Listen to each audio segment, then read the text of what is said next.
Jaun Andreok,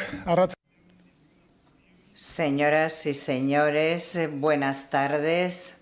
En nombre de Gutun Zuria, muchas gracias por un año más haber decidido estar aquí con nosotros. Y como es evidente en esta sala, son muchos los que se han acercado aquí. Muchas gracias. Gutun Zuria, este Azkuna Centro se va a convertir en miles de kilómetros a la redonda y va a analizar un tema que no es habitual en la literatura, como es el regreso a la naturaleza como utopía literaria. Junto al agradecimiento de algunas de las empresas e instituciones que colaboran con nosotros y que hacen posible que Gutun Zuria cumpla este año 11 ediciones, las hemos visto, las estamos viendo en esta fantástica y novísima pantalla. Nos gustaría sobre todo agradecer el apoyo de una institución, como no, del Ayuntamiento de Bilbao, sin el que esto sí que sería completamente imposible. Horregatik, lehendabizi mesedez, zaburto jaunari, alkateari, emaneani. En primer lugar, por tanto, le quiero dar la palabra al alcalde de la ciudad para que dé comienzo a esta 11ª edición de Gutun Zuria. Recibámosle con un fuerte abrazo, con un fuerte aplauso, perdón. Buenas noches y, cómo no, muchas gracias por estar con nosotros. Bienvenidos al Centro Azkuna. En verdad, les digo que ver desde aquí llena esta sala es impresionante. También ver desde ahí este escenario que se ha preparado es maravilloso. Felicidades también por ello. Es para mí un gran placer participar este año también en uno de los festivales y más queridos de nuestra ciudad, en la inauguración de la misma. Gutun Zuria es el Festival de las Letras, Festival Internacional de las Letras de Bilbao. Cumple la edición 11ª con las mismas previsiones de éxito que en las anteriores. Si ayer celebramos el Día del Libro, quiero recordar la aportación que han hecho los libros a la humanidad. Y hoy vamos a celebrar la literatura, porque en Bilbao, con Gutun Zuria, le hacemos nuestro homenaje a la literatura, a sus seguidores fieles, a todos los escritores. Es una cita muy importante esta en nuestro calendario.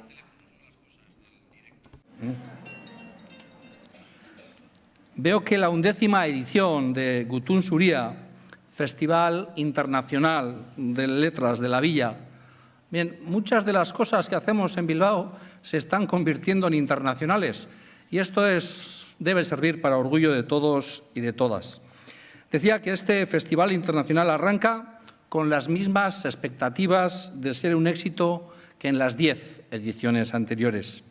Si ayer celebrábamos el Día del Libro, hoy el homenaje se lo queremos rendir a la literatura. Porque en Bilbao, con Gutun Zuria, hacemos nuestro homenaje a la literatura, a sus fieles seguidores y seguidoras y a todos los escritores y escritoras. Es una cita ineludible en nuestro calendario. Y es importante por lo que supone para las personas amantes de la literatura y para el mundo de la cultura en general. Es una oportunidad para conocer a algunos de nuestros escritores y escritoras favoritos y también para descubrir a otros nuevos. Es también importante para nuestro posicionamiento a nivel internacional, porque con Gutun Zuria, Bilbao se vuelve a convertir por unos días en un referente internacional en el mundo de las letras. Cada vez más autores y autoras conocen Bilbao y cada vez más eligen nuestra villa para presentar sus novelas, sus obras e incluso para hacer de nuestra villa ese escenario magnífico de sus historias, como en las novelas de Dan Brown o de Willy Uribe, o de Jon Arretxe o de Gonzalo Garrido, o de Toti Martínez de Lecea, o de Félix García Modroño o de Alfonso del Río. Esta semana seguro que este auditorio va a estar lleno de experiencias, de anécdotas, de vivencias. Serán conversaciones que estáis deseando escuchar. Y serán figuras como Manuel Rivas, Eduard Carbonell o Stefano Mancuso. Por cierto, bienvenidos a los tres. Ellos van a ser los encargados de abrir hoy estas conversaciones, ofreciéndonos un punto de vista científico, cívico y filosófico de la temática escogida para esta edición: regreso a la naturaleza, utopía literaria. Creo que pueden compartir conmigo que las cosas se están haciendo bien, que cuando en Bilbao existe esta pasión por la literatura y por la cultura, que eso es consecuencia de que estamos en el buen camino. Llevamos cierto tiempo asociando a nuestra villa con el nombre de Ciudad de la Cultura, y esta atribución solo se consigue trabajando cada día, trabajando en diferentes ámbitos y en colaboración con múltiples agentes. Hoy quiero trasladarles mi compromiso, el compromiso del Ayuntamiento de Bilbao, para seguir trabajando por fomentar la cultura. Una ciudad en la que se fomenta la cultura es una ciudad mejor. También por apoyar a nuestros artistas, a nuestros creadores y creadoras. Y claro está que también vamos a empeñarnos en la divulgación, para que bilbaínos y bilbaínas nunca pierdan ese interés por disfrutar, por vivir la cultura. Uste dut prest egongo zaretela literatura. Supongo que estarán dispuestos para, con la literatura de aquí y la extranjera, con figuras de aquí, figuras de todo el mundo, poder disfrutar. Hay que subrayar que este festival nos va a dar la ocasión para conocer mejor a nuestros escritores vascos. Tendremos ocasión de ver caras conocidas durante estos días: Aingeru Epaltza, Bernardo Atzaga, Asier Larreche, Isier Rozas, Maider López, Juan Ramadariaga, César Aira y otros. En nuestra iría se promueve la literatura a lo largo de todo el año gracias a distintos programas, y Gutun Zuria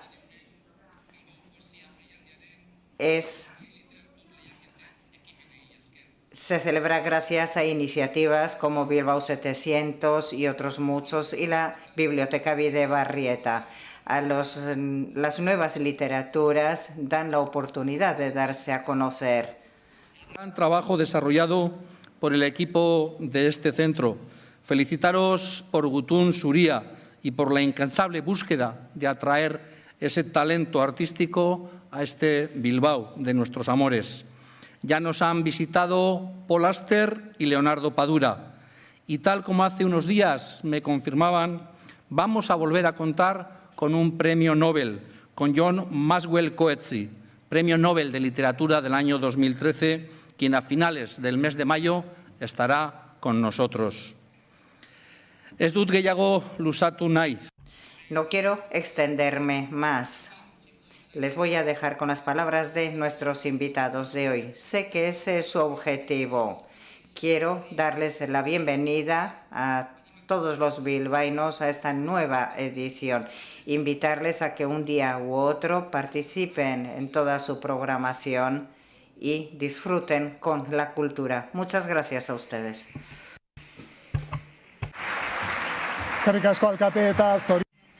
Gracias, señor alcalde, y felicidades por el apoyo que el ayuntamiento da a un festival como este, cosa que no sucede en muchos sitios.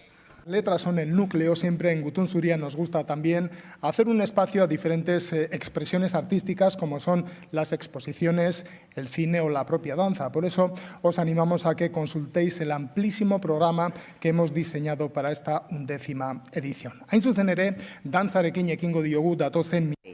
Precisamente, vamos con la danza, con el espectáculo Clara, preparada por Natalia de Miguel. Residencia de danza contemporánea en Azkuna Zentroa, enmarcado dentro del proyecto Anfitrión. Zuekin guztiokin, Clara. Con todos ustedes, Clara.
Natalia de Miguel.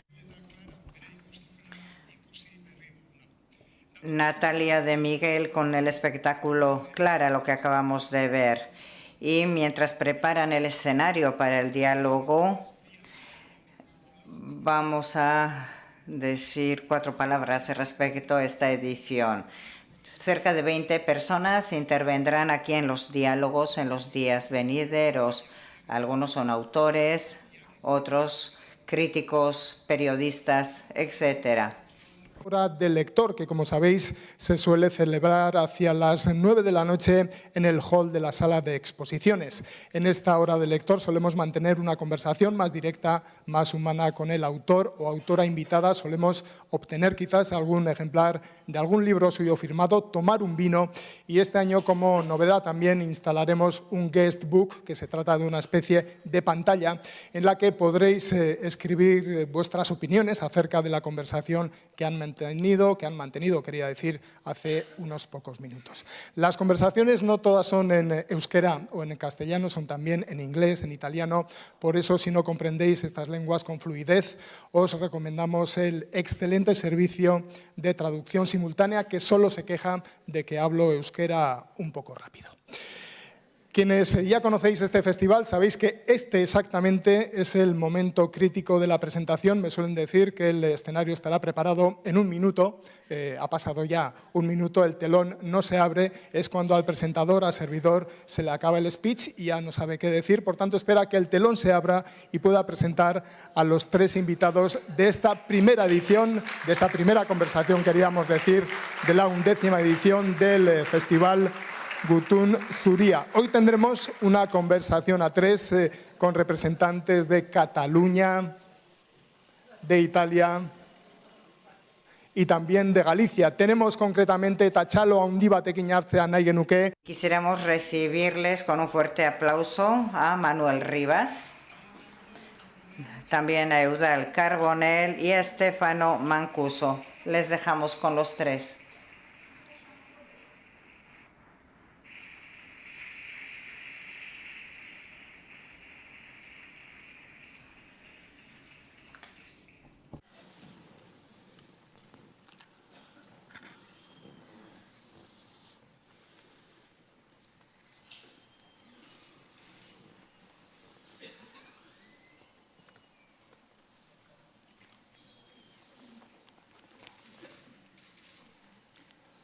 Bueno, buenas tardes, Arracha León.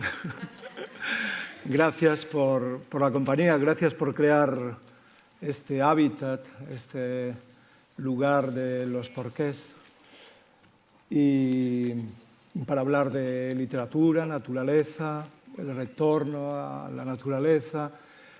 Yo creo que más que el objetivo, para profundizar. Para hablar, podríamos decir, por ejemplo, pensar en Foster Wallace, que empujado a dar un discurso de una despedida final de curso, habló de qué es el agua. Y entonces contaba cómo aparecían en un río 2 peces jóvenes, ¿no? Y iban tanteando, explorando lo desconocido, y se cruzaron con un pez mayor de edad, un pez veterano. Y entonces el pez veterano les preguntó: ¿qué tal está el agua?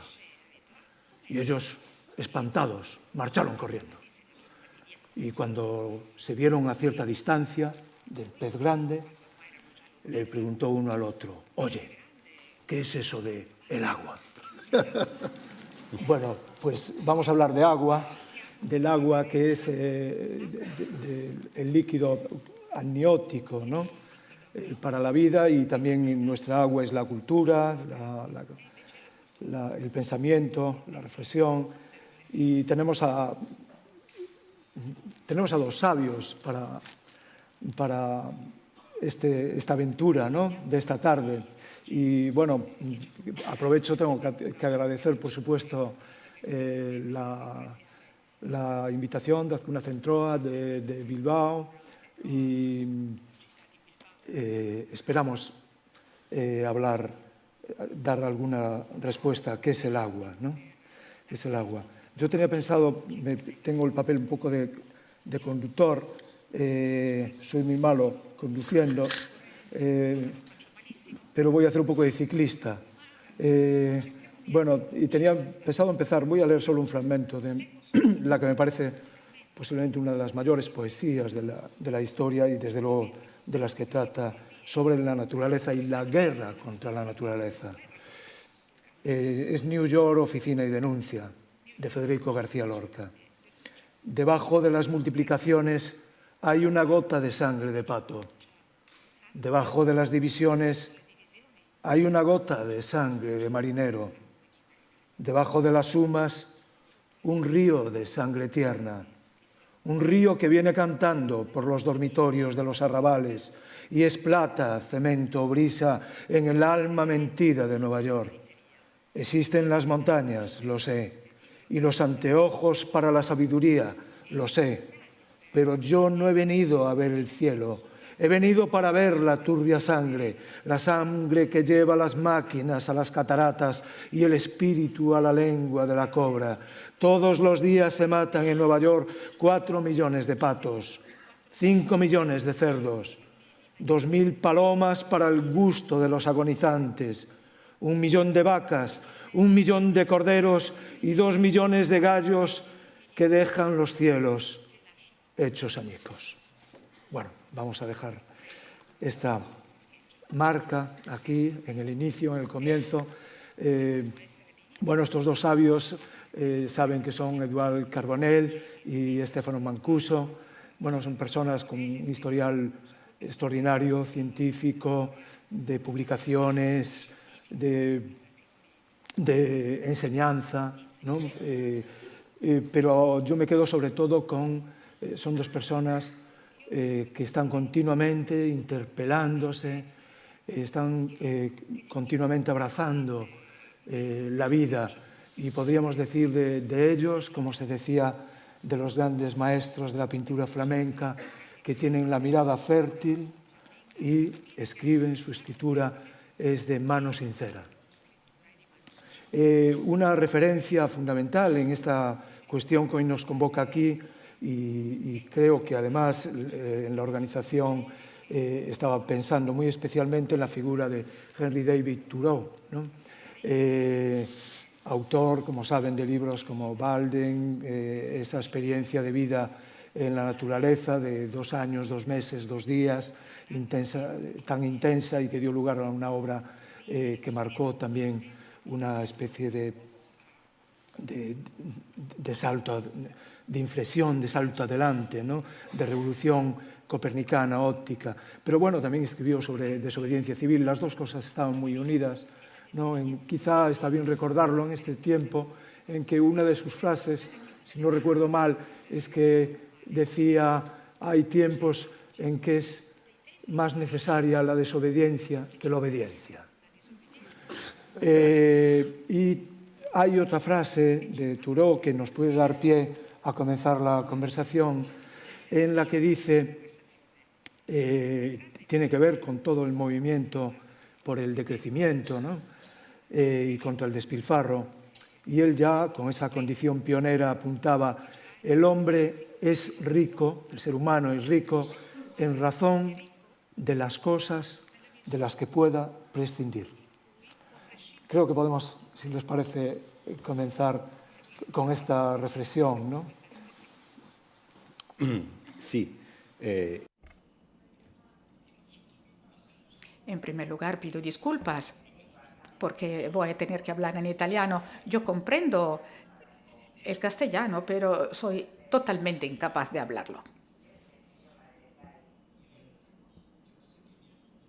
Algo que me llamó la atención entre tus palabras es precisamente la idea del agua.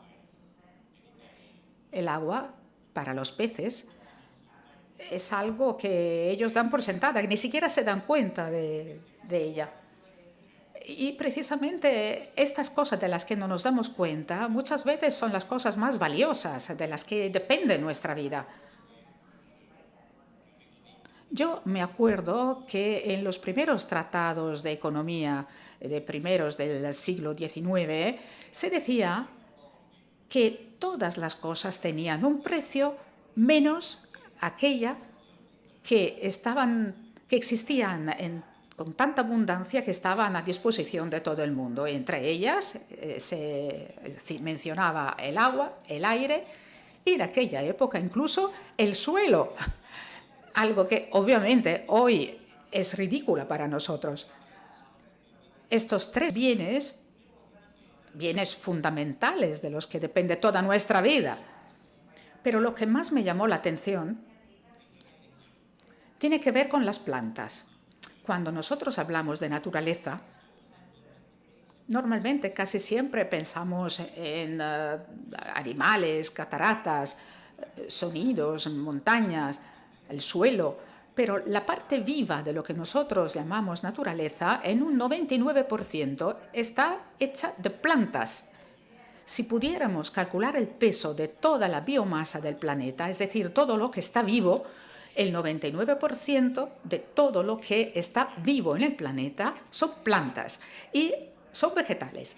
Y de estas plantas nosotros dependemos totalmente. Este dato parece trivial. Parece una información tan básica que debería aprenderse en primaria, pero se nos escapa. Cuando yo digo que dependemos de las plantas, entiendo una dependencia literal, es decir, que la vida animal en la Tierra sería imposible sin lo vegetal. Las plantas están en la base de la cadena alimenticia y están detrás, la base de todo lo que nosotros respiramos. 9 productos de cada 10 son productos de plantas. La energía que consumimos procede de las plantas porque el gas y el petróleo tienen un origen vegetal. Y sobre todo, estos organismos vivos de los que depende la vida animal son un poco como los peces que mencionábamos antes, el agua para esos peces. No nos damos cuenta de su presencia, estamos ciegos, tan así que existe una especie de patología, digamos, pero una forma en la que funciona nuestro cerebro y que ha sido denominada plant blindness, ceguera hacia las plantas. No vemos las plantas, estamos ciegos ante las plantas. ¿Cuántos de ustedes han percibido el número, la gran cantidad de plantas que existen? Se nos escapa el concepto de que el 99% de la vida en el planeta es vegetal.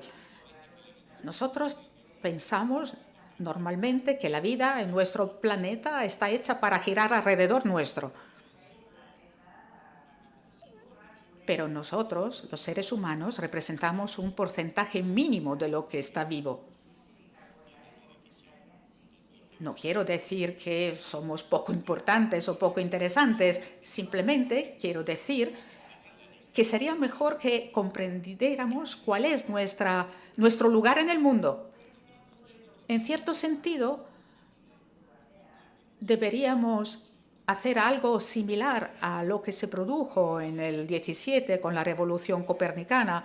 Antes la Tierra se consideraba como el centro del universo y a partir de ese momento pasó a ser el tercer planeta de un pequeño sistema solar, de una rama periférica de una pequeña galaxia. Pues lo mismo deberíamos hacer ahora. Esa toma de conciencia nos ha permitido grandes avances en el conocimiento del universo y la comprensión de nuestro lugar en el universo. Lo mismo deberíamos hacer con la vida. Nosotros hoy seguimos pensando que somos el centro alrededor del cual giran todos los demás seres vivos. Pero no es así, en absoluto. Aprender cuál es nuestro verdadero lugar en la naturaleza podría probablemente servirnos para ampliar nuestras posibilidades de supervivencia en el futuro. Stefano, yo recojo cómo nosotros vemos lo que somos y cómo vemos nuestro entorno, y recojo cuando tú estabas citando la cuestión de lo imprescindible. Y eso me permite hacer un poco de análisis de evolución humana, pero ingeniería inversa, para saber. Si empezamos por las cosas que ahora mismo son imprescindibles, el teléfono móvil, sí, hablo de evolución humana. Yo creo que podríamos pasar de muchas cosas, pero dudo mucho que la sociedad sapiens del siglo XXI pudiera prescindir del teléfono móvil. Lo dudo mucho. Es un hecho irreversible. Hay una tendencia a la irreversibilidad. Bueno, el teléfono móvil, sabéis que se inventó hace entre 30 y 40 años para la red, ¿no? Pero hablo del teléfono móvil porque todo lo tenemos muy cerca y que se socializó en 30 años. Bien, es imprescindible. Pero hace medio millón de años, de acuerdo con quemábamos combustibles, madera, plantas, obviamente. Y empezamos a hacer fuego hace 1 millón de años, los humanos. Tardó en socializarse el fuego medio millón de años. Fijaros qué diferencia. El Homo sapiens, después de la gran revolución de la física, sobre todo de los sistemas, la mecánica cuántica, electrocuántica, todos los grandes descubrimientos de los físicos de principios del siglo XX, me refiero, posibilitaron la aplicación de las leyes de la naturaleza a la comunicación por ondas, por los espacios electromagnéticos, etcétera, etcétera, y tardamos solo 40 años en socializar un invento fundamental para nuestra vida. No hablo de las redes, hablo del teléfono móvil, porque me parece un elemento muy importante, pero en cambio nuestro género, por ejemplo el Homo erectus, que fue el que descubrió el uso del fuego, tardó en socializarlo 400, 500 mil años. Es decir, estamos viviendo un espacio de aceleración tremenda. Antes Estéfano decía que no veíamos la naturaleza. La naturaleza, básicamente las plantas, que son los elementos que constituyen prácticamente todo nuestro entorno, porque toda la energía del sol es sintetizada por ellas a través de la clorofila y es la que nos permite básicamente subsistir y existir en un mundo que no podríamos vivir, en un mundo que si no sería un mundo abiótico. Y es por tanto nuestro conocimiento de la naturaleza, de sus leyes, lo que permite a los humanos, a través de sus adquisiciones, humanizarnos. Esto se llama humanismo tecnológico. O sea, el humanismo tecnológico preconiza, precisamente, es este encuentro con la naturaleza, no la divergencia con la naturaleza. Nos han explicado muchas veces que la tecnología va contra la humanización, pero lo más humano que hemos inventado precisamente es la tecnología y lo más capaz que hemos sido de llevar nuestra capacidad y nuestra conciencia operacional ha sido gracias a esta tecnología socializada. Yo pienso que esta reflexión es muy importante por lo que estamos hablando y lo que estamos discutiendo, que es el papel del ser humano no en la naturaleza, sino en su propia naturaleza. Se llama autoecología humana. Un tema importante, habéis hecho ya algunas referencias, esa reflexión sobre el pasado también, igual que en otros órdenes de la vida, es la cuestión de la memoria. Podríamos hablar de la necesidad de una memoria ecológica, pero es verdad que también se produce una pérdida de la memoria ecológica, eso que llaman los estándares base cambiantes, ¿no? O, bueno, la expresión en inglés, Safety Baseline Syndrome, ¿no? Bueno, a mí, ya sé que a veces, en otras circunstancias, cuando hablas de memoria, que se supone que es un trazo de salud para la gente, hablar de memoria, si tocas otros temas referidos a la memoria, hay gente que se molesta. Parece que eso de la memoria que ya no está tan bien visto. Pero bueno, yo, si me permitís, una pequeña anécdota ecológica familiar. Es de un tío mío que tiene 95 años, con mucha memoria, y que fue al médico porque tenía un problema con la cadera. Y entonces el médico, el tío Francisco, que fue barbero, el médico le dijo, pero es que usted tiene 95 años. Y dijo él, pero yo no vine porque tuviera 95 años. Yo vine porque me duele la cadera. Y entonces el médico se dio cuenta que estaba ante un paleontólogo Y se sentaron y empezó a hablar y le dijo, pero mire, claro, es que esto que me cuenta usted, yo lamento decírselo así, pero tiene como de los naipes de la baraja, tiene unos cuantos que le pueden corresponder, porque lo que me cuenta puede tener algo de principios de Alzheimer o de Parkinson. Entonces mi tío Francisco rápidamente reaccionó y dijo, prefiero el Parkinson. Y le dijo el médico, ¿pero por qué el Parkinson? Dije, porque con el Parkinson puedo llevar la copa de vino o copo de vino y me puede caer, pero sé dónde está la garrafa. ¿Dónde está la garrafa? Bueno, entonces cuento esto por la importancia de la memoria. No hay el peligro de que nos vayamos acostumbrando. Digamos, hoy hablamos de naturaleza, hablamos de movimientos que hablan del retorno a la naturaleza. Hay una creciente toma de conciencia sobre la naturaleza, es algo obvio, pero de que la realidad va por otro camino y de que lo que veíamos hace 10 años, que, por ejemplo, cantaban los grillos en todas partes y ahora hay sitios en que ya no cantan los grillos o no hay luciérnagas. Es decir, que aceptemos como realidad lo que ya es una realidad muy degradada de naturaleza.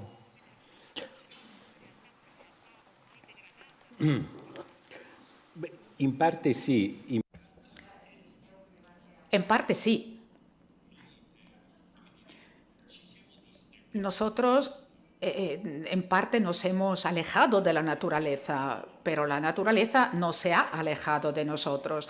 Nosotros seguimos formando parte de la naturaleza. Desde hace unas décadas, en el fondo, vivimos detrás de la pantalla de un ordenador, pues desde hace unas 4 generaciones vivimos en habitaciones alumbradas con luz eléctrica. Y desde hace 500 generaciones somos agricultores. Pero antes, durante 20.000 generaciones,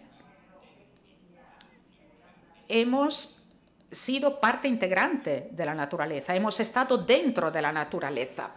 Tú antes hablabas de la memoria. En cierto sentido, la memoria evolucionista. Esto significa que son 20.000 generaciones que han transcurrido su vida dentro de la selva.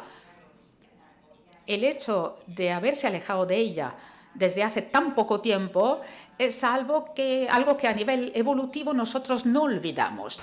Y este es uno de los motivos por el que las plantas, entre tanto los muchos beneficios que ofrecen a la humanidad, ofrecen unos beneficios enormes de naturaleza psíquica que hasta hace bastante poco tiempo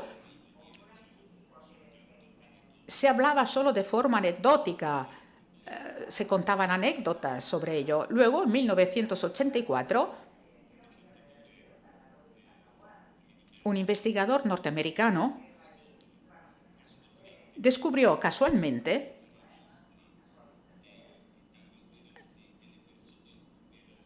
al leer los registros de las personas que se habían operado de vesícula en un hospital de Pensilvania, descubrió que durante 20 años, con operaciones siempre del mismo tipo en la vesícula, la mitad de estas personas, la mitad de estos pacientes, los que habían sido operados y luego alojados en una habitación con vistas al jardín,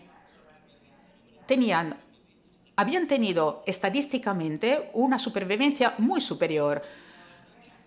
Tuvieron un tiempo de hospitalización después de la intervención mucho más corto e incluso habían recibido unos comentarios por parte de los enfermeros, unos comentarios mejores, solo porque podían ver algo verde fuera de la ventana. Y desde entonces los estudios sobre los efectos de las plantas en la psique humana han crecido exponencialmente. Hoy sabemos, sin sombra de duda, que a igualdad de todos los demás parámetros, en las zonas urbanas en las que hay más verde, más parques, etcétera, hay un menor número de suicidios, menor número de delitos personales. Nosotros vemos todas estas películas americanas en las que hay una muchacha corriendo por el parque haciendo running y el asesino en serie que la está esperando para matarla. Pues no es cierto. Los parques urbanos son los lugares que registran el menor número de delitos contra las personas en absoluto. Y esto ocurre en todas las ciudades del mundo.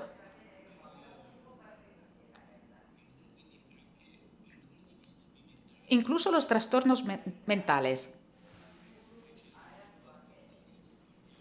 Hace algunos años, en mi laboratorio, se hizo un experimento muy sencillo con unos niños de primaria.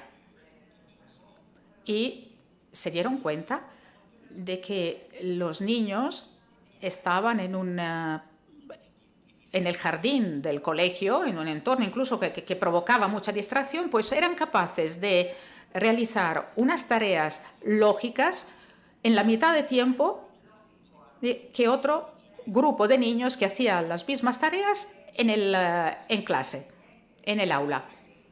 Y podría seguir con muchos ejemplos durante horas. Para comentar la enorme influencia que tan solo la simple presencia de las plantas tiene en nuestra psique. ¿Y por qué ocurre? Precisamente por lo que comentabas tú antes, es decir, porque nuestro cuerpo, nuestra evolución,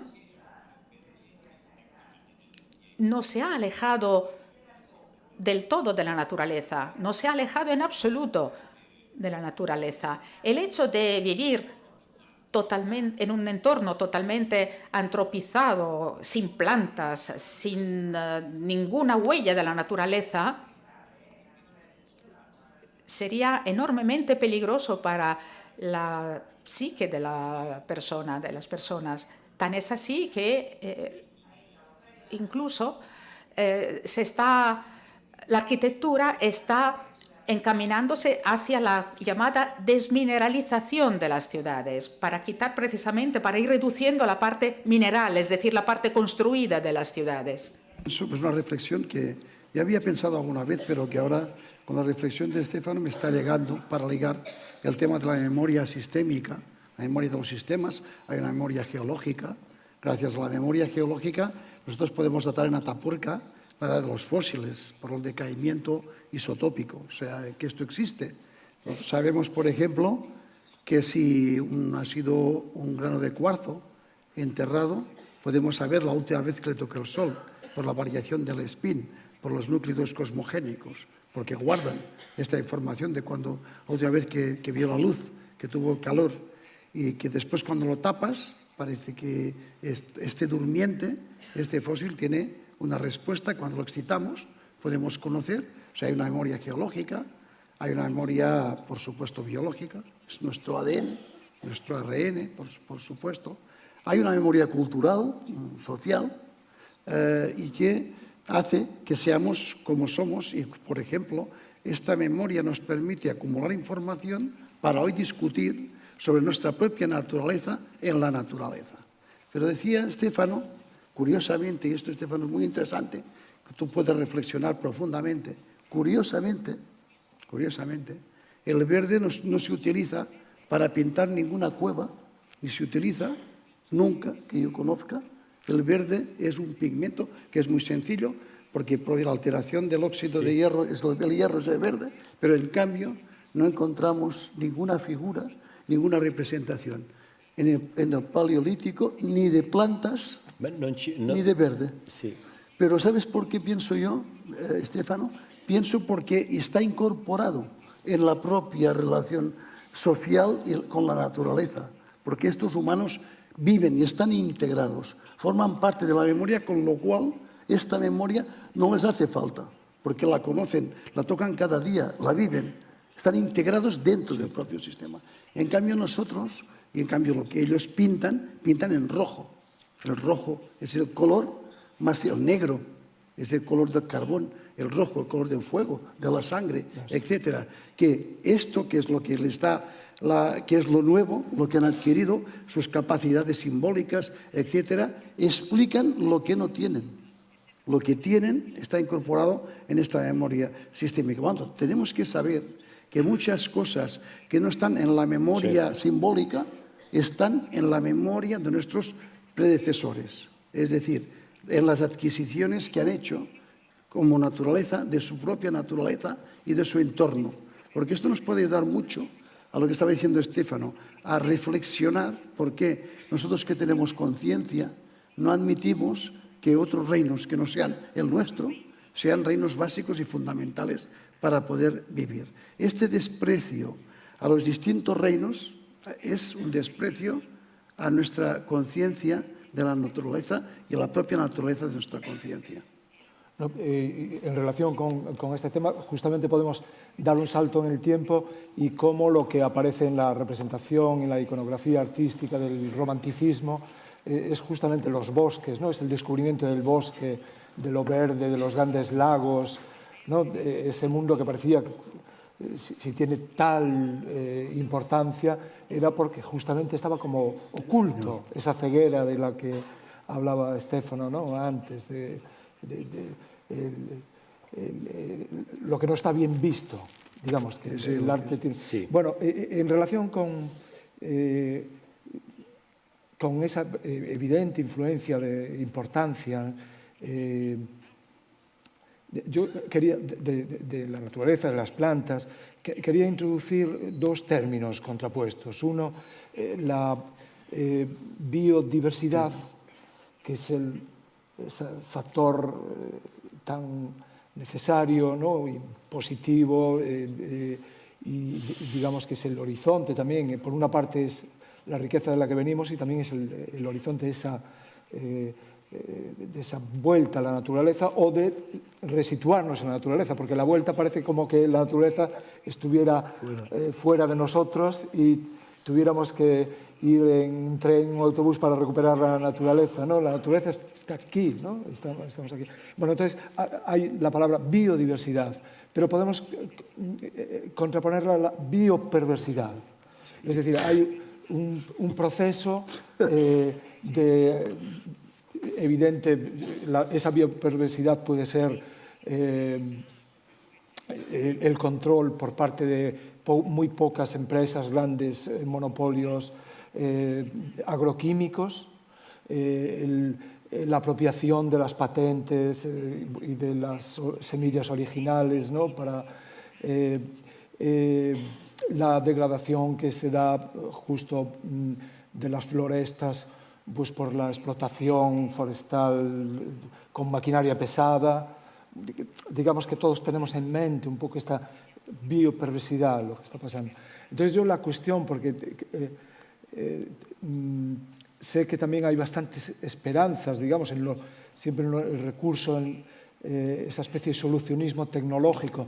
El ser humano siempre va a encontrar en la ciencia, ¿no? y también en esa memoria la capacidad para vencer o superar esa bioperversidad. No sé, ¿nos parece que la bioperversidad va a mucha velocidad y la biodiversidad va más artísticamente? Sono d'accordo con... Estoy de acuerdo. La bioperversidad corre mucho más rápido. Pero ¿cuánto más rápido? Eso no lo sabemos, se nos escapa. Tú has mencionado todos los elementos del problema. Antes hablábamos del número de especies vegetales que se consumaban en el Neolítico y poco a poco, pues según el paso del tiempo en nuestros días. Existe una paradoja. Un occidental medio hoy consume unas 20 especies vegetales. De vez en cuando se come una especie muy especial, pues no importa, pero normalmente nosotros consumimos 20 especies vegetales. En la época de la Revolución Francesa,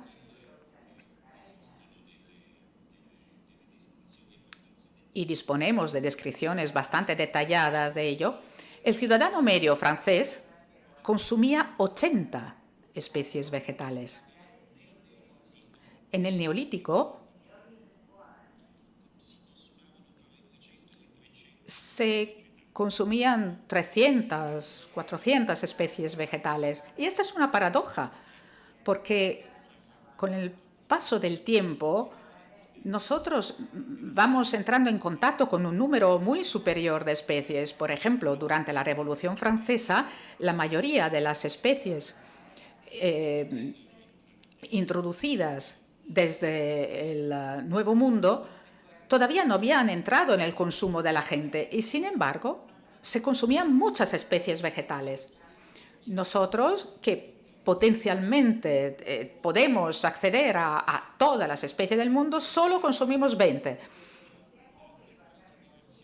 Y este ya es un comentario bastante dramático, pero aún más dramático es saber que el 70% de las calorías del mundo proceden tan solo de 3 especies: trigo, arroz y maíz. El arroz, el trigo y el maíz proporcionan el 70% de las calorías del mundo. Si analizamos dentro del trigo, arroz y el maíz de qué estamos hablando de muy pocos genotipos. El mundo hoy se alimenta en un 70% con una decena de genotipos de plantas. Es una situación paradójica y dramática.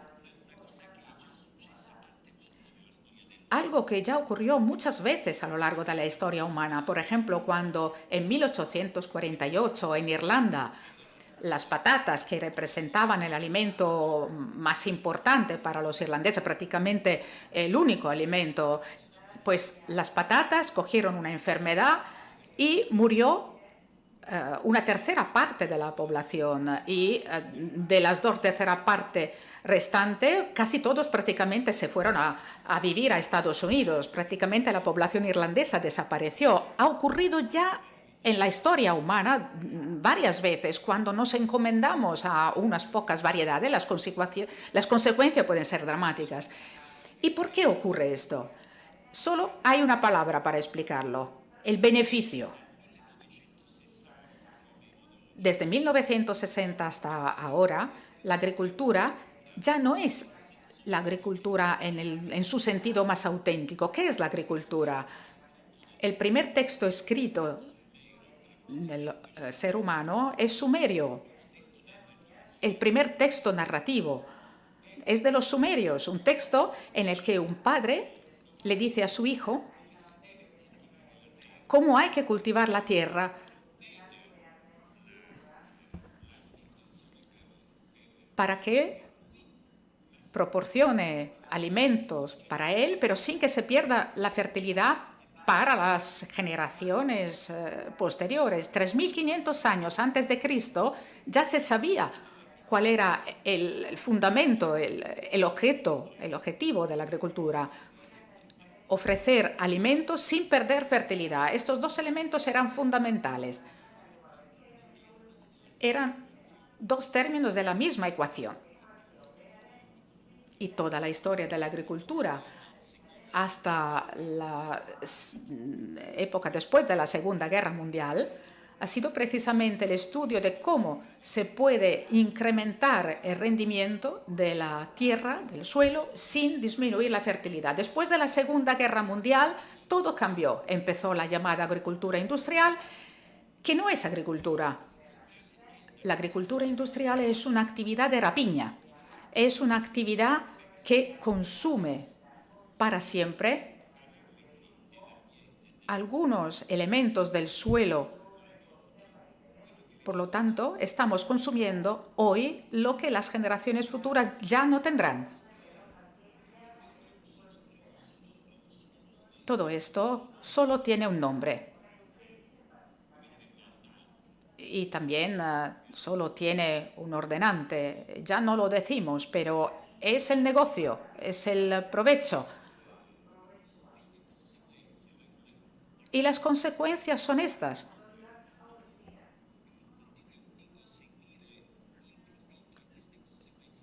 Seguir solo y constantemente el beneficio tiene estas consecuencias. ¿Qué es lo que hay que hacer entonces? Si tuviéramos que pagar, y volvemos al comienzo de nuestra conversación, en el fondo, cuando tú preguntabas, ¿qué es el agua? Pues bien, deberíamos decir que el agua es un bien fundamental, es lo más valioso que tenemos, lo mismo que lo más valioso que tenemos es la fertilidad del suelo, es el medio ambiente.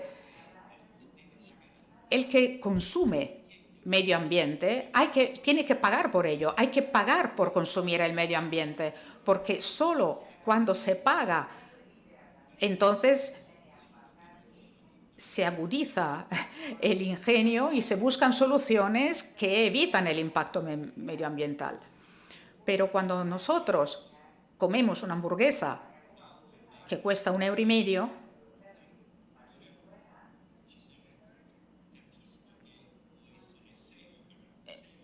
yo entiendo que parece algo económico y algo oportuno, pero en ese €1,50 de hamburguesa hay 3 euros de recursos medioambientales que se convierten en provecho para una empresa y que se quitan al resto de la humanidad.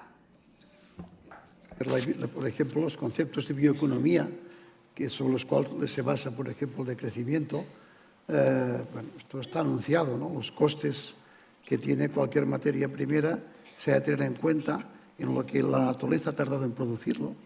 Y después, obviamente, a partir de aquí, los costes biológicos, los costes geológicos de la acumulación de carbón en el carbonífero, etcétera. Todas estas ideas fueron desarrolladas ya en los años 50 y 60 y, curiosamente, la persona que los desarrolló no tuvo nunca el premio Nobel, no lo tuvo precisamente por una cosa obvia, ¿no? Porque no interesaba, y aquí esta contradicción al poder, sobre todo a ciertas multinacionales, que se cargara como gastos el inicio el agua, por ejemplo, el agua era gratis, todo era gratis, etcétera, etcétera.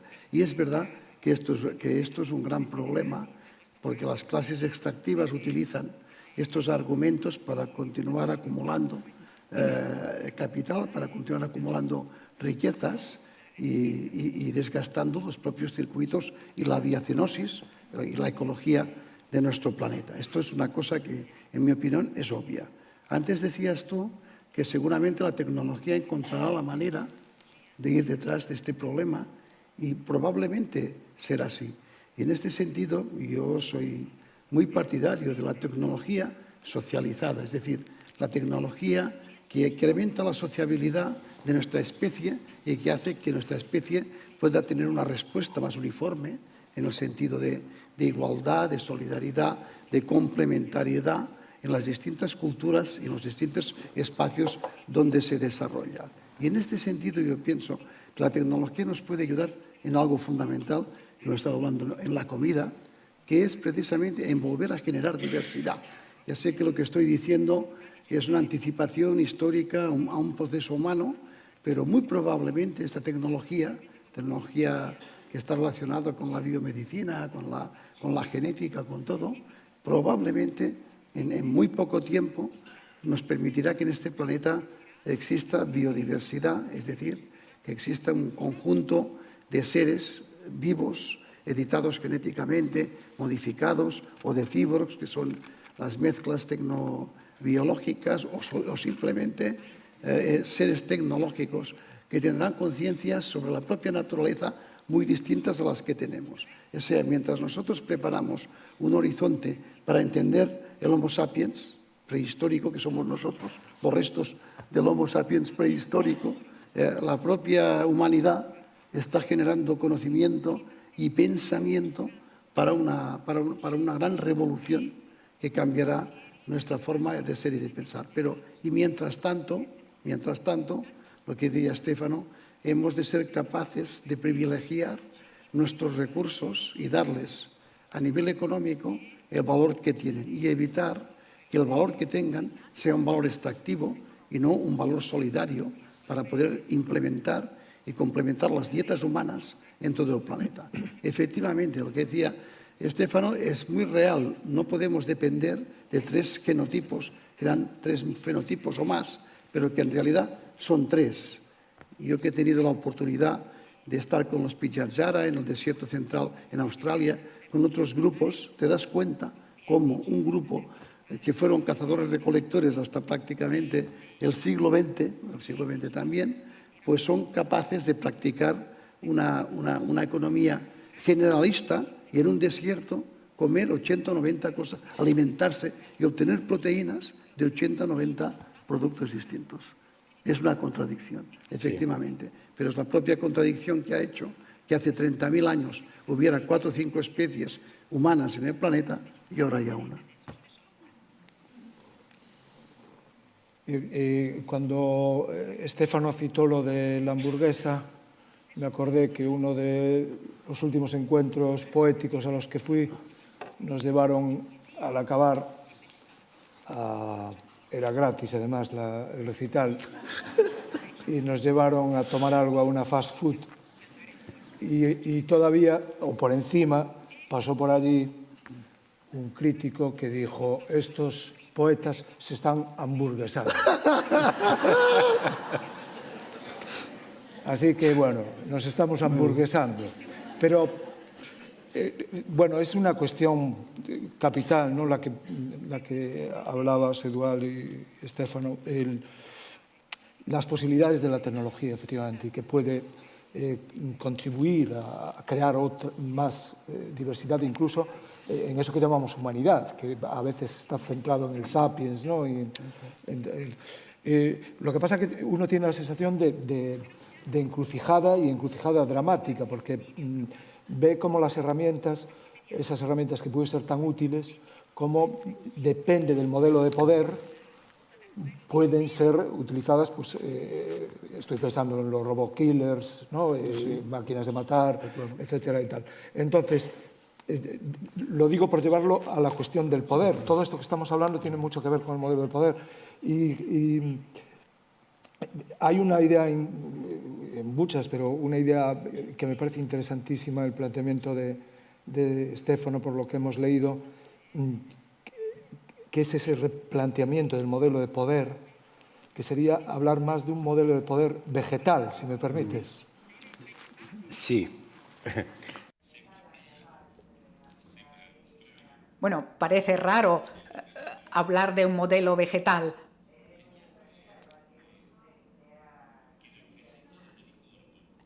Pero las plantas, que os recuerdo, representan el 90% de la vida, y lo recuerdo porque esa cifra es el signo mismo de su eficiencia. Los animales representamos el porcentaje restante. ¿Cuál es el modelo animal? El modelo animal está formado por una cabeza que controla y gobierna unos órganos, cada uno de los cuales desempeña una función específica. Nosotros respiramos con los pulmones, miramos con los ojos y escuchamos con los oídos. ¿Y por qué las plantas no tienen órganos individuales o dobles? No porque no tienen funciones, sino porque los órganos representan puntos débiles. Basta con atacar uno de los órganos para que todo el organismo colapse y muera. Y las plantas que sufren a los depredadores han evolucionado de forma distinta y han repartido por todo su cuerpo todas aquellas funciones que nosotros, animales, concentramos en los órganos. En pocas palabras, la planta respira con todo su cuerpo, ve, siente con todo el cuerpo y razona con todo su cuerpo. Entonces, ¿cuál es la importancia de esto? La importancia que tiene esto es fundamental. En primer lugar, porque el modelo animal, nuestro modelo, lo hemos utilizado para todo en nuestra historia. Nuestras sociedades, nuestras herramientas, incluso el ordenador, todo está hecho, está construido como nosotros, con un cerebro que controla y gobierna órganos. ¿Y cuáles son las consecuencias de este modelo?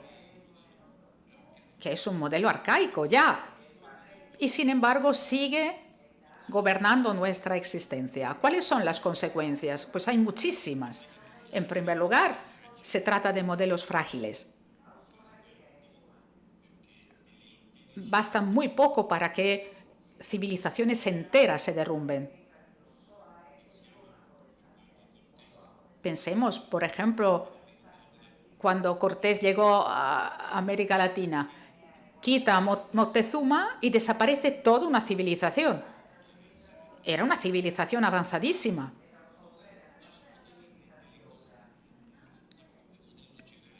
En cualquier modelo jerárquico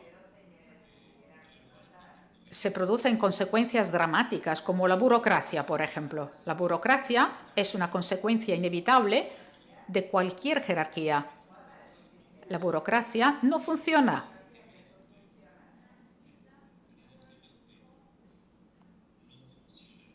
De por sí no es funcional.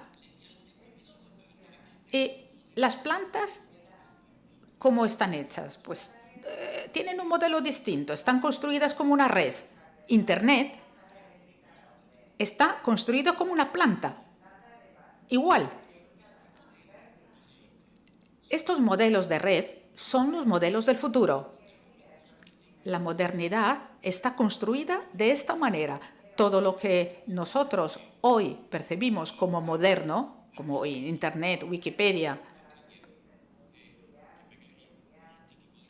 muchos de ustedes quizás piensan que Wikipedia está llena de tonterías. Pues no es cierto. Sobre todo Wikipedia en inglés, que es la comunidad más grande.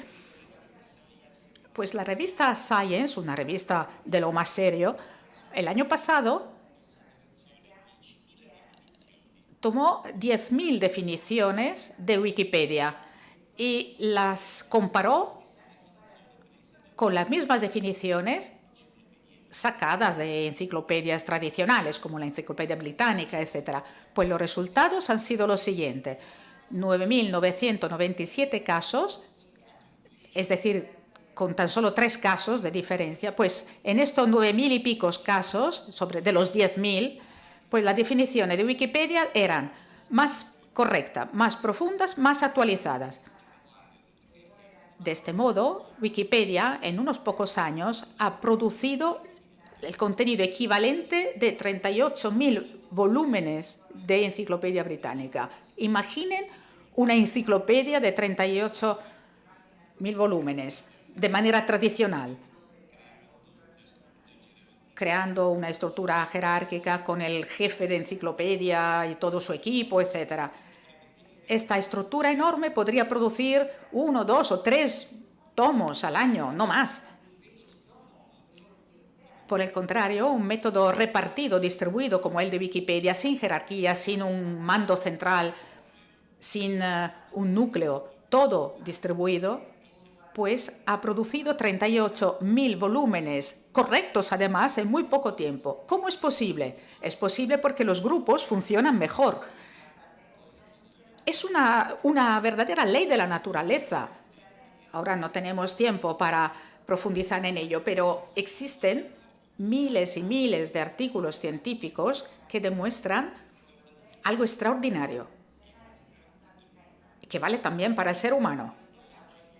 Esa ley dice: cualquiera que sea el grupo natural, las decisiones tomadas por la mayoría del grupo siempre son mejores que las decisiones tomadas por el mejor individuo del grupo.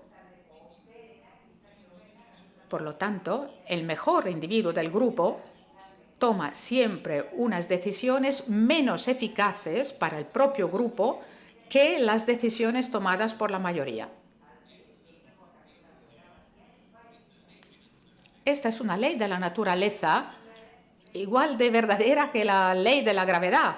Es algo de lo que no podemos escapar. Todas las veces que ha estudiado ese argumento, el resultado ha sido el mismo. Un ejemplo banal. La revista Science también, hace 2 años, analizó las mamografías.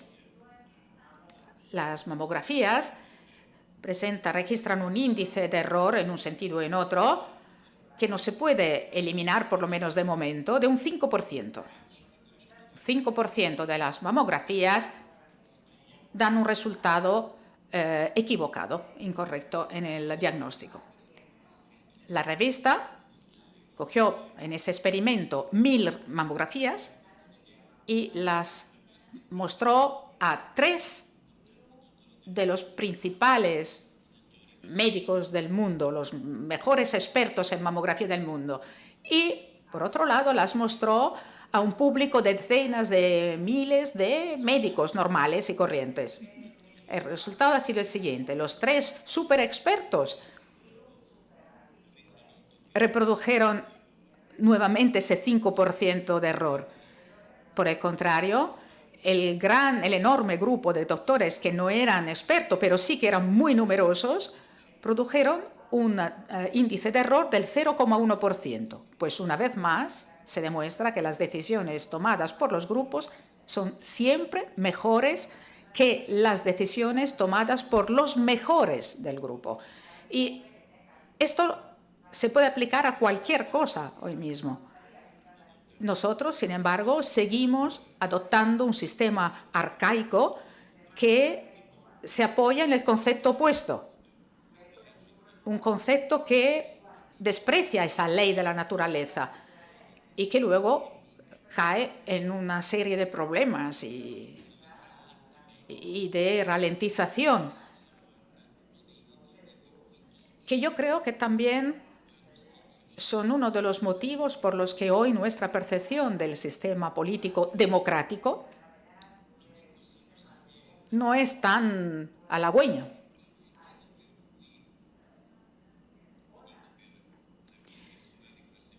Y hablo ahora de la clase política italiana. Desde hace muchos años, nosotros no conseguimos tener una clase política formada por personas con las que yo saldría a cenar.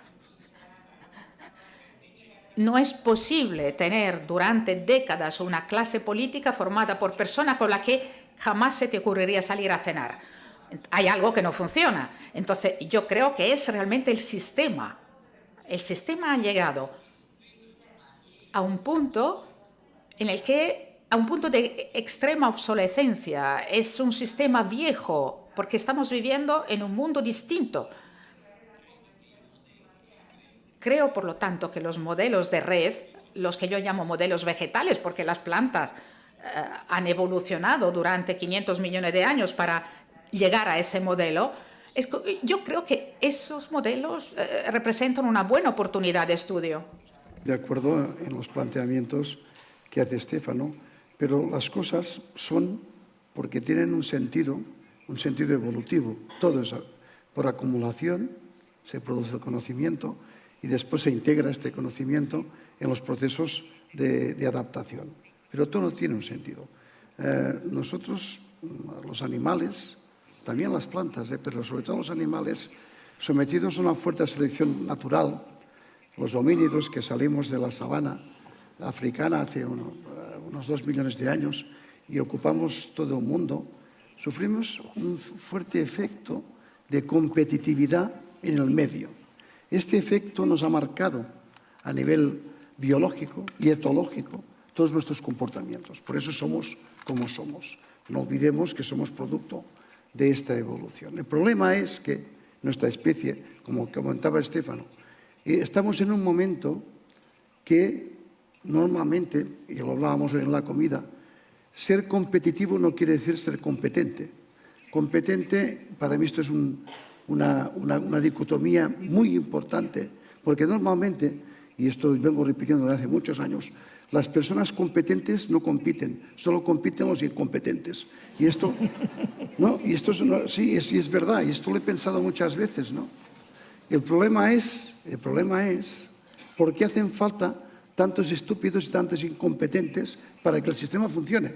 Es decir, hay un mecanismo extraño de la selección natural y de la selección cultural que hace que los más imbéciles sean los que tengan más poder. Y suponemos que a lo mejor a corto plazo es una buena adaptación, pero probablemente a largo plazo sea una mala adaptación. y hará falta buscar sistemas distintos de adaptación que permitan establecer los cambios operativos. Y para mí hay uno fundamental, que es la conciencia crítica de la especie. Si conseguimos integrar la diversidad, si conseguimos, cuando esto sea posible, o sea, la diversidad se debe mantener hasta que seamos conscientemente más operativos, inteligentes y más críticos. Después, probablemente tendremos que integrarla para que funcionemos mejor como especies, como especie o como especie. Esta conciencia crítica de la especie es la que nos hace falta hasta alcanzar un cambio, el poshumanismo o el transhumanismo. Pero ahora estamos en este brete.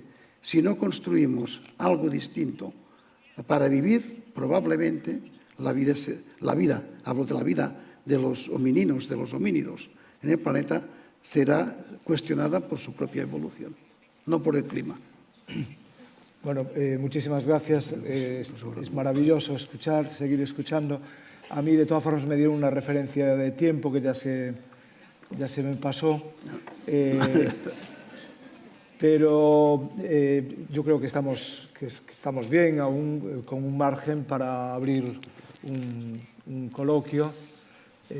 Aproximadamente 15 minutos. Gracias.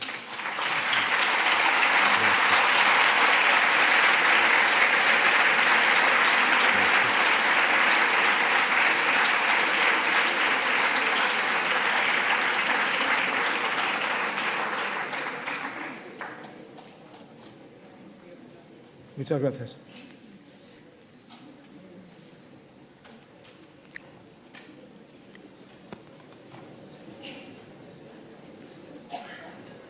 Non ci sono domande.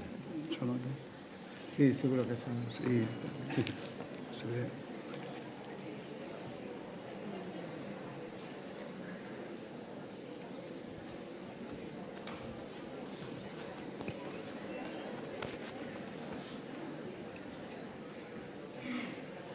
Se non ci sono. Hola, buenas tardes. Buenas tardes. Quería preguntar qué opinan los dos científicos que han intervenido, los tres también, sobre la aseveración de Stephen Hawking de que a la humanidad le quedan 200 años. Supongo que tiene que ver con la biodiversidad, tiene que ver con la destrucción que estamos haciendo de la naturaleza. ¿Pero qué opinan ustedes de esa frase? Dunque, Bueno, no sé quién ha hecho la pregunta porque no le veo, así que me dirijo en general al público. No, yo no estoy de acuerdo. En absoluto. Porque pese a que puede parecer lo contrario, yo soy muy optimista con respecto al futuro de la humanidad. Por ejemplo, uno de los motivos que se menciona siempre como un factor de aceleración de nuestro final, que es el incremento demográfico, en mi opinión no es un problema. Se dice siempre que, bueno, en 2050, y ya lo sabemos, seremos más de 10.000 millones de personas. Hoy somos 7.000 millones y medio, pues serían 3.000 millones más. ¿Y cómo vamos a hacer para alimentar a todo el mundo? ¿Cuál será el impacto? ¿Qué impacto tendrá en el medio ambiente? Pues es cierto, existirá ese problema, pero también habrá una enorme ventaja que siempre olvidamos. Tendremos 3.000 millones y medio más de cerebros pensantes. Esto nunca lo tenemos en cuenta. Cuando analizamos esas gráficas que muestran el pico de descubrimientos realizados por la humanidad en los últimos 20, 30 años. ¿Por qué ha ocurrido? Pues ha ocurrido porque somos muchos. Somos muchos.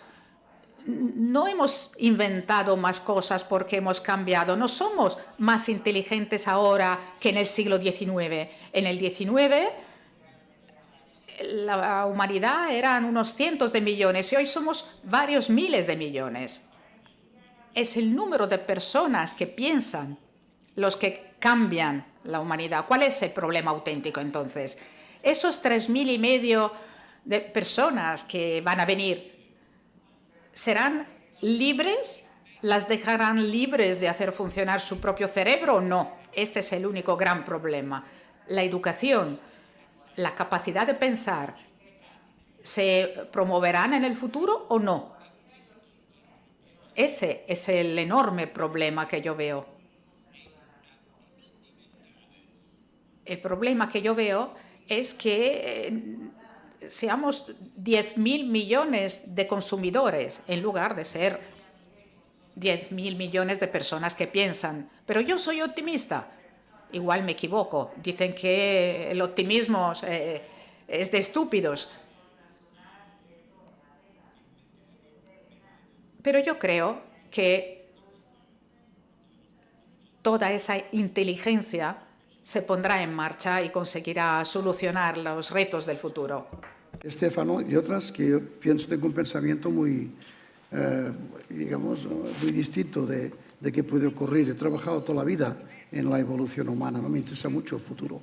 El pasado me interesa poco, seguramente porque he trabajado tantos años en el pasado que empiezo a estar aburrido de pasado, ¿no?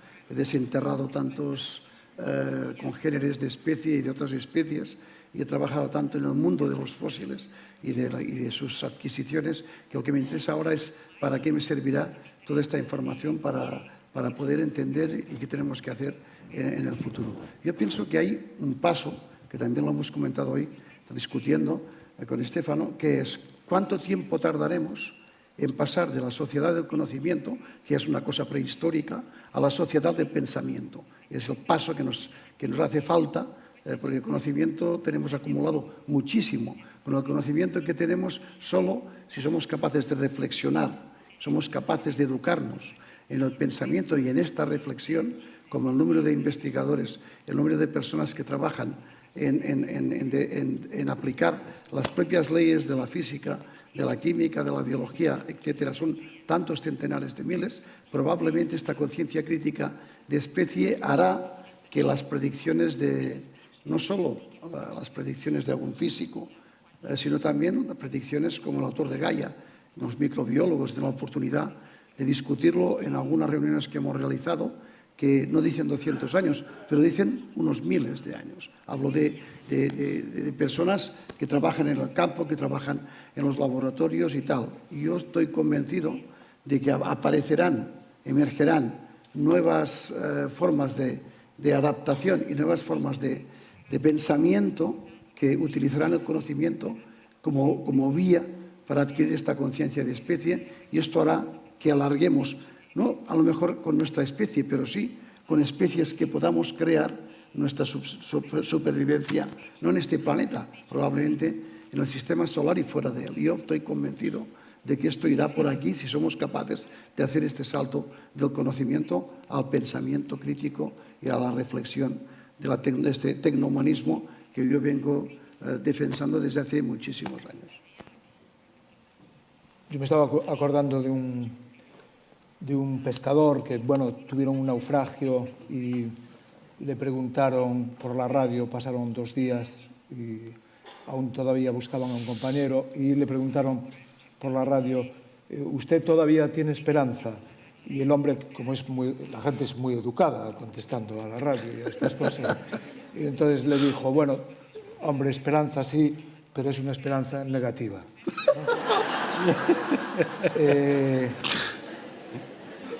Yo creo que con lo que habéis hablado, que hay una idea maravillosa, que es el tema del cambio de modelo, de un modelo de competencia al modelo de compartir, ¿no? En este sentido, aprovecho para una pequeña pregunta que tenía muchas ganas de hacer a Eduard, además por experiencias de campo que ha vivido. Digamos, la superación de una discriminación que es evidente, que es transversal en el mundo, que es discriminación de género, ¿no? Y, un mayor protagonismo, digamos, de un modelo femenino que escucha más, que es más colaborativo, le das piensas que puede tener importancia en esto? Sí, bueno, pienso que tiene mucha importancia la complementariedad sexual, en el sentido de que, por ejemplo, cuando empezamos a trabajar en Atapuerca y sacamos los primeros restos fósiles de la cima de los huesos, aparentemente había un dimorfismo sexual muy marcado, que a mí me extrañó muchísimo, porque estamos hablando de hace 400.000 años. Pero en realidad, cuando aparecieron miles de restos, nos dimos cuenta que hace 400.000 años prácticamente no había ya dimorfismo sexual en el género Homo. ¿Qué quería decir eso? Que si no había dimorfismo sexual, los comportamientos de las hembras y los machos debían ser muy parecidos y debían ser mucho más complementarios probablemente que en la época industrial y en la época postindustrial.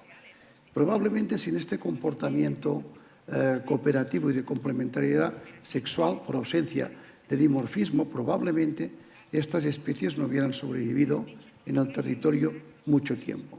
Primero, porque la reproducción hubiera caído exponencialmente, porque si no había la cooperación de todo el grupo, es muy difícil poder mantener viva pues, una progenie con las dificultades que tienes en un sistema de una biocenosis, con una competencia terrible por ocupar esos territorios. Por lo tanto, yo pienso que si los humanos modernos, los humanos anatómicamente modernos, los sapiens de ahora, se tiene que hacer este planteamiento en el sentido de que la conciencia crítica de especie, para que sea realmente, tiene que ser corresponsable, en el sentido de que si no hay una conciencia crítica de la especie, esta corresponsabilidad no podrá aprovechar todo el desarrollo social y de conocimiento que hemos producido todos los individuos independientemente del sexo.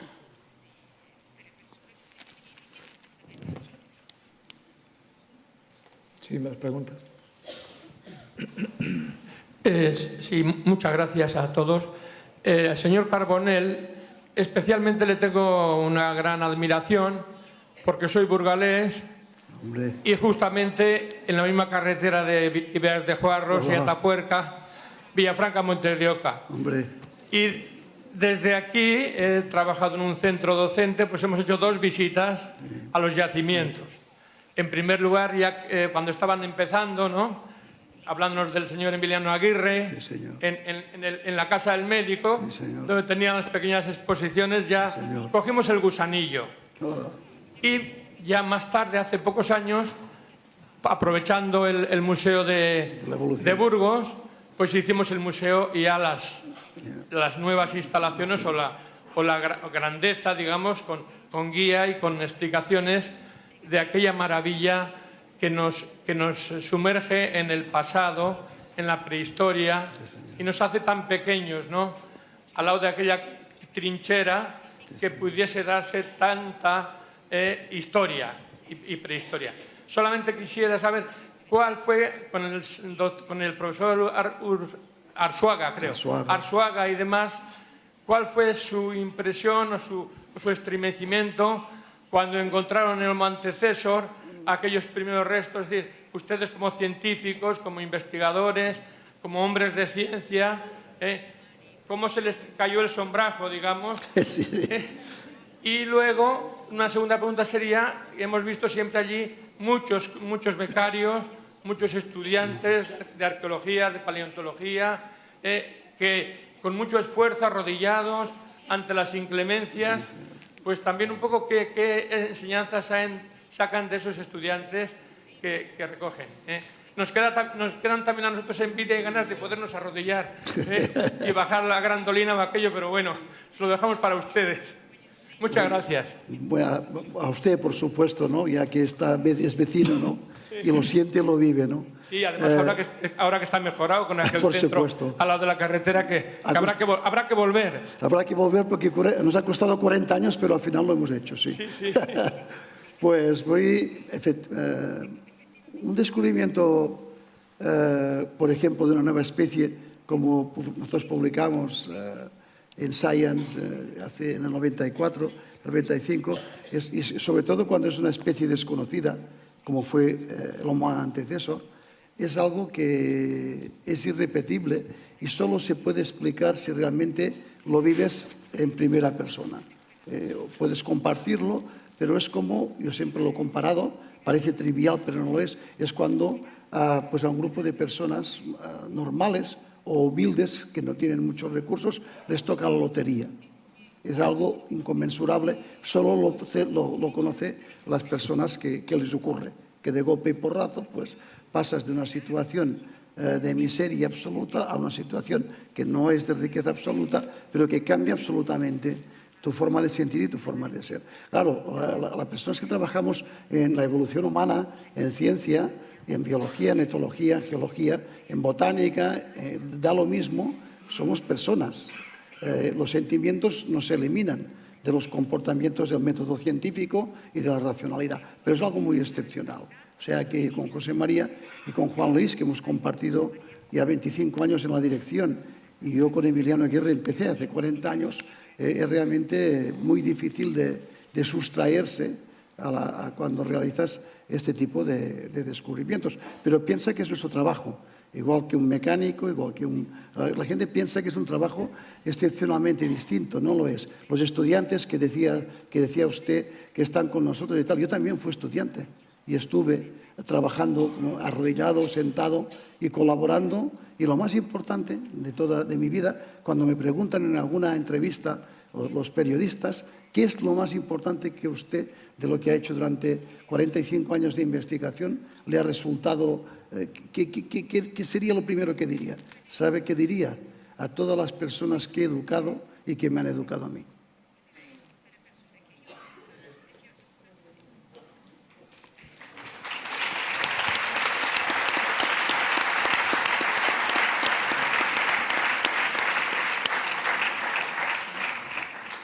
Hola, Gabón. Yo quería comentar que según los científicos mundiales, en este momento estamos 1 grado por encima de la media que viene siendo. Cada año es más caluroso.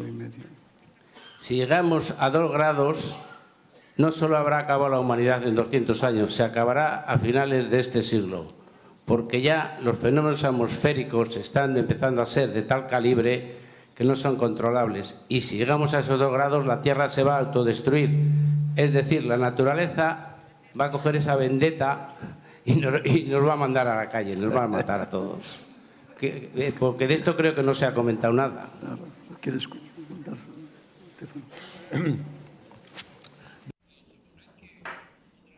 Bueno, puede ser que eso ocurra. Pese a que, insisto, con mi estúpido optimismo, yo sigo pensando que como especie conseguiremos parar todo esto. Pero cuando nosotros decimos, pues se destruye la Tierra, termina la vida,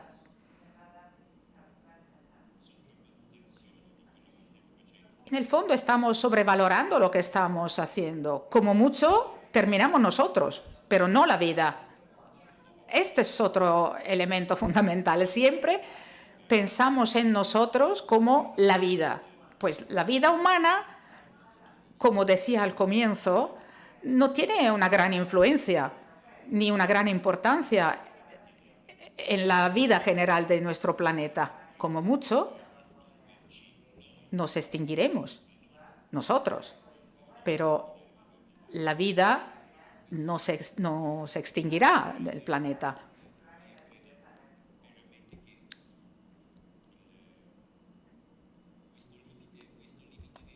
Pero yo creo que esta cifra de los 2 grados es un dato dramático, obviamente, pero no es tan dramático que puede llevar a la humanidad a su extinción. Pero bueno, este tampoco es mi campo de estudio, por lo tanto no podría dar una respuesta científicamente correcta. Antes de saberlo, la temperatura más alta del planeta ocurrió en el Holoceno hace unos 3.500 años. Es decir, ahora mismo estamos al mismo nivel de eventos climáticos que sucedieron en el Holoceno, justo para que las personas entiendan, en la edad final de la época del bronce, y bueno, el planeta continuó funcionando, y los humanos podemos, obviamente, vivir en el planeta con cambios muy drásticos. Lo importante serán caídas demográficas, como estaba hablando Stefano, pero probablemente la capacidad de adaptación humana, la tecnología, permitirá vivir en el planeta con condiciones muy distintas. Además, hay una cuestión muy importante que todos los científicos sabemos. Nosotros estamos incidiendo en el clima, pero el cambio climático es un problema termodinámico del planeta. Es decir, ahora, ¿hacia dónde avanzamos? Avanzamos hacia una glaciación. Tardaremos un tiempo, no mucho. Si aceleramos y se calienta el planeta mucho, tendremos el frío muy pronto. Es decir, pronto quiere decir en unos centenares de años. Entonces tenemos experiencias climáticas en los yacimientos, los episodios de Kentridge, que se producen cambios climáticos en 100 años. Cambios climáticos que envían cantidades de hielo por el Atlántico y que hacen que la temperatura del planeta tenga variaciones excepcionalmente rápidas. Y nos hemos adaptado a estas condiciones, por ejemplo, a mucho frío rápido, los neandertales, y nuestra especie, por ejemplo, hace 14, 18 mil años, había la temperatura media, por ejemplo, de País Vasco o de Burgos, era 8 grados menos. O sea, hacía un frío tremendo, nevaba prácticamente todo el año cuando había humedad, y también nos adaptamos. No hay que desconfiar de la adaptabilidad humana. En lo que ha cambiado, como antes decía Stefano, es la gran cantidad de humanos que hay en el planeta. O sea, y que vivimos en las zonas inundables, y eso sí puede generar una gran destrucción social, pero muy difícilmente, hombre, tendría que cambiar la temperatura media del planeta a lo mejor 8 o 10 grados. Si esto realmente fuera así, las condiciones en el planeta serían más difíciles. Pero que sepáis que los humanos hemos vivido con temperaturas medias por debajo y por encima de las temperaturas que tenemos ahora. Eso es lo que dicen los climatólogos. Son las personas que trabajan en el campo estudiando con perforaciones en el hielo, en algunos casos, en el proyecto Summit, o con todos los análisis que hacemos en los fondos marinos. O sea, son datos objetivos. Es verdad. Ahora nosotros, sí, ahora es sí. No, nosotros contribuimos. Sí. Nosotros, tienes razón. Contribuimos. Sí, tienes la razón. Tienes razón. Pero. Las minas de carbón a cielo abierto, el gas, sí, el fracking, sí. Y eso es lo que va a acabar con la humanidad. Como bien ha dicho el señor, no con la vida, sino con la especie. No. Sí. Las personas, no las cosas fisiológicas que han pasado hasta ahora. Esa es la gran diferencia. Muy bien. Sí, estamos de acuerdo.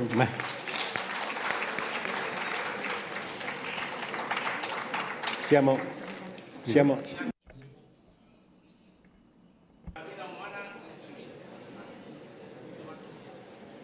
Bueno, me dicen que... Yo quería felicitarles... tiempo, pero bueno, sí, haga la última intervención, por favor. Sí, yo quería felicitarles a los tres. Me ha parecido incluso los toques de humor del señor Rivas excelentes. Y de los datos que ha dado el señor Mancuso, esos 20 elementos vegetales que usamos ahora en nuestra alimentación y los 80 que empleaban en tiempos de la Revolución Francesa, la caída es tremenda. O sea que la caída seguirá. Todo el enfoque de la agricultura ecológica y pequeños granjeros o pequeñas unidades de producción, si puede ser un camino que pueda tratar de resolver o disminuir el daño que podemos estar haciendo. Sí. Bueno, sí, sin duda. El tamaño importa. Pero, sobre todo, no necesitaremos nada más que volver a las prácticas agrícolas que conocíamos y que utilizamos durante siglos. Unas prácticas, unas técnicas agrícolas banales incluso, como la rotación de los cultivos. La rotación de los cultivos era una práctica agrícola normal, común. se iban alternando especies distintas en el mismo campo para regenerar la fertilidad del suelo.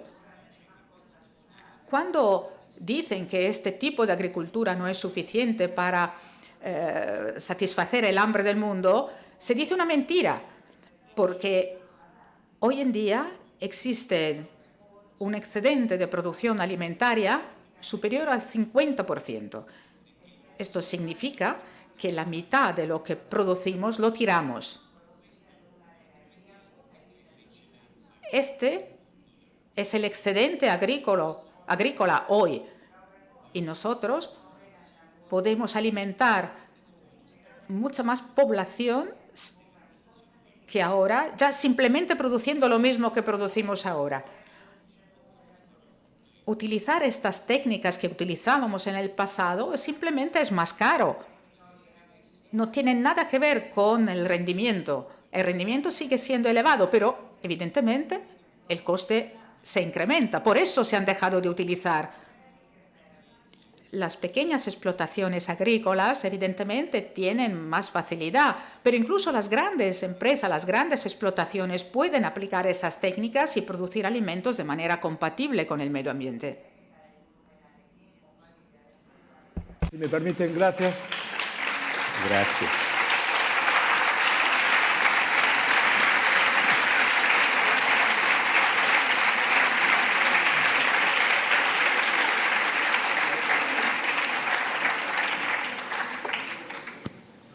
Y el agua está buena, ¿eh?